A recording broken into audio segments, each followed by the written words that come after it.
Iyo witegereje isi n'ibihe bya none, usanga bitakimeze nk'uko kera byari bimeze. Iyo urebye iyi si turimo ubu, ukareba n'ubuhanga buhambaye buriho kuri iyi si, n'uko bugenda bugwira, ubushakashatsi nabwo bugenda bukorwa hagamijwe kugira ngo umuntu abeho neza, haba ku buzima, ubuvuzi, imibanire n'abandi ndetse n'ibindi byinshi. Ariko n'ubundi bikanga bikaba iby'ubusa, kuko ntibuza abantu gupfa ku bwinshi, ndetse abantu benshi ntabwo bishimye. Hariho intambara, hariho ibyorezo, hariho inzara, hariho ibiza. Ukibaza uti kubera iki ibyo byose bikomeza kubaho kandi hariho ubuhanga bushakashaka kugira ngo ibi byose bikumirwe?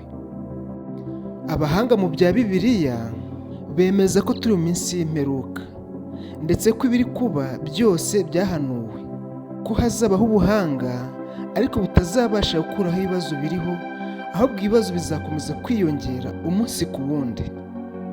Reka dusuzumire hamwe bimwe mu bibazo duhura nabyo ku isi, n'ibyo tubona n'icyo Bibiliya bivuzeho. Komeza ubane natwe ku rubuga rwacu rwa YouTube channel Inzozi n'Ukuri, aho tubagezaho ibiganiro byubaka ndetse bigufasha kugera ku nzozi zawe z'ukuri. Ikaze.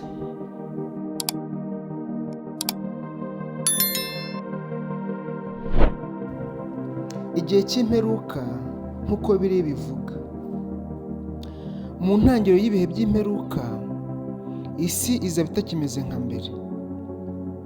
Intambara zizaduka, ibihugu bisenyurwe n'uburakari bw'abantu. Hazabaho inzara, ibyorezo, imitingito y'isi hose. Abantu bazahunga ariko nta mahoro bazagira.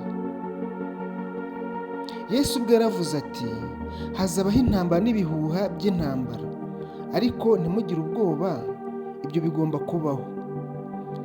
Ibi wabisanga muri Matayo ibice 24 umurongo wa 6.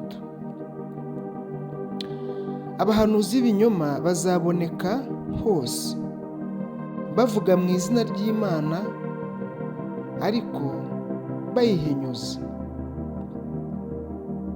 Urukundo ruzakonja, abantu bazikunda kurusha Imana, kandi isi izajya igaragaramo ubwirasi, ubugambanyi n'ubusambanyi nk'ibyahoze ku gihe cya Nowa.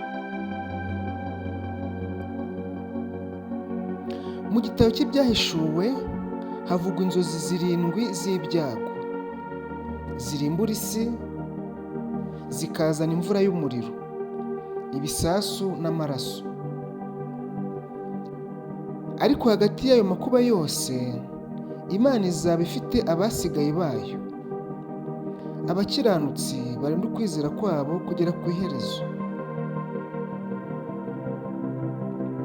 Kuko Bibiliya ivuga ko nyuma y'ayo makuba yose umucyo uzongera kumurika. Yesu azagaruka afite imbaraga n'ubwiza, agarura amahoro ku isi. Abo bakiranutse bazabona ubugingo budashira. Igihe cy'imperuka si iherezo ry'ubuzima, ahubwo ni intangiriro y'isi nshya. Isi yuzuye amahoro, urukundo n'ubutabera, nk'uko Imana yabigambiriye kuva mu ntangiriro. Ni iki Imana idusaba?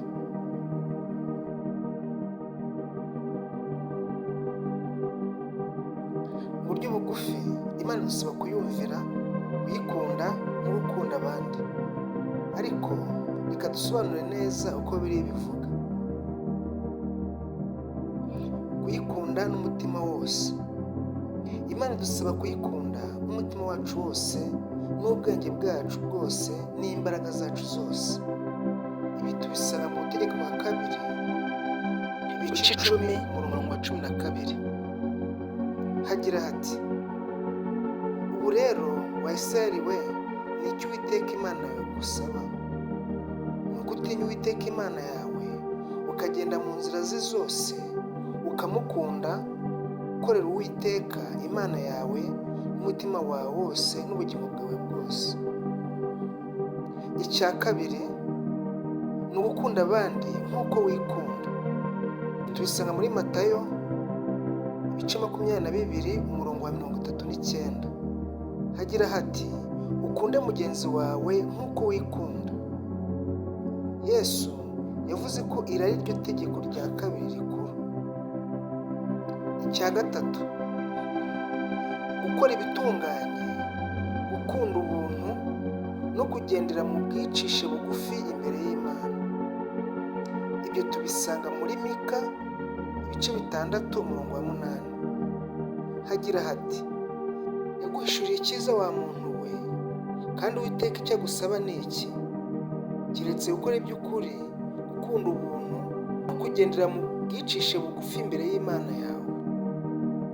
Icya kane, kugira ukwizera no kwiyegurira Kristo. Imana idusaba kwemera umwana wayo Yesu Kristo kugira ngo dukizwe. Ibyo tubisanga muri Yohana 6 umurongo wa 29. Hagira hati ibi ni byo Imana isaba, ni ukwizera uwo yatumye.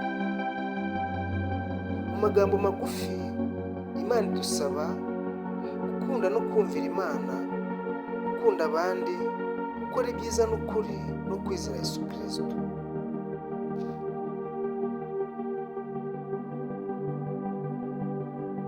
Komeza dukurikire ku rubuga rwacu rwa YouTube channel Inzozi n'Ukuri. Turagushimiye cyane ku mwanya wabaduhaye.